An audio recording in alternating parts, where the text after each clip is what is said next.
বাংলাদেশ একটা ভাটির দেশ। এখানে সবসময় কিন্তু আমরা হিস্টোরিক্যালি দেখি বন্যা হয় এবং এই সময়টা মনসুন সিজন জুলাই মাসে, জুন জুলাই আগস্ট সেপ্টেম্বর 4 মাসে। তো আমরা সেজন্য বন্যা যে হবে না এরকম না, এই সময় আমাদের 70 থেকে 80% বৃষ্টি এই সময় হয় বছরে।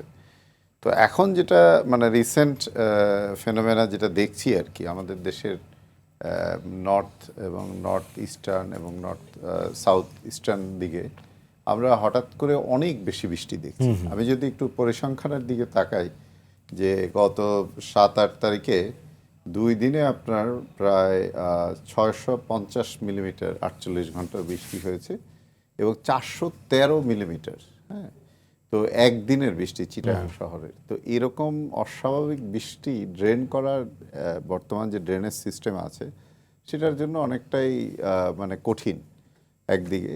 অন্যদিকে আমরা দেখছি যে আমাদের যে ড্রেনেজ ক্যানেল বলেন, তারপরে জলাশয়গুলি এবং আপনার যে সবুজ এরিয়া ছিল আচ্ছাদিত, সবগুলি কিন্তু নগরায়নের ফলে, আমরা যেটাকে র্যাপিড আরবানাইজেশন বলি, নগরায়নের ফলে দেখা যাচ্ছে যে জলাধারগুলি ভরে গেছে, আপনার খাল বিল নদী নালা দখল হয়ে গেছে, তো দ্রুত পানি নামতে পারছে না, এটা একটা সমস্যা।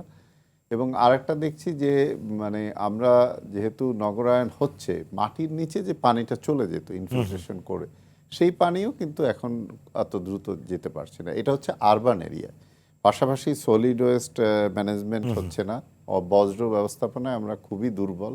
দেখা যাচ্ছে যে 30 থেকে 40% বা তারও কম হচ্ছে। অধিকাংশ বজ্রই আসলে খাল বিল নদী নালায় পড়ে অল্প দিনের মধ্যেই ভরে যাচ্ছে। এটা হচ্ছে আমাদের নগরকেন্দ্রিক সমস্যা। আর রুরাল এরিয়ায় আমরা দেখি যে আপনি শুরুতেই যেটা বলেছেন যে জলবায়ু পরিবর্তনের বিশ্ব জুড়ে একটা প্রভাব পড়ছে, বিশেষত আমরা যেটা বলি ক্লাইমেট এক্সট্রিমসের ক্ষেত্রে, যে এরকম ঘূর্ণিঝড়, বন্যা, তীব্র কয়েকদিন আগে আমাদের হিট ওয়েভ ছিল, তাপদাহ।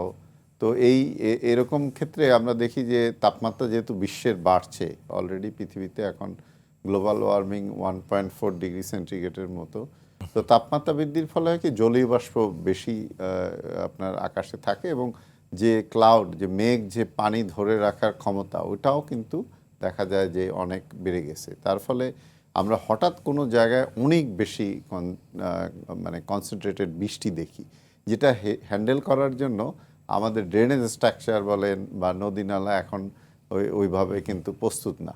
আর পাশাপাশি অনেক সময় বাঁধ ভেঙে যাচ্ছে, অপরিকল্পিত নগরায়ন, পাহাড় কাটা হচ্ছে, যার ফলে আমরা অনেক জায়গায় আপনার প্রতিবেদনে দেখবেন যে ভূমিধস হয়েও কিন্তু অনেক মানুষ মারা গেছে। এই সার্বিকভাবে এখন এই পরিস্থিতি একটা আমরা সারা পৃথিবীতেই দেখছি, আমাদের দেশে আবার ব্যবস্থাপনার কারণে নগর পরিকল্পনার জন্য আমরা এটা আরো বেশি মানে রিসেন্টলি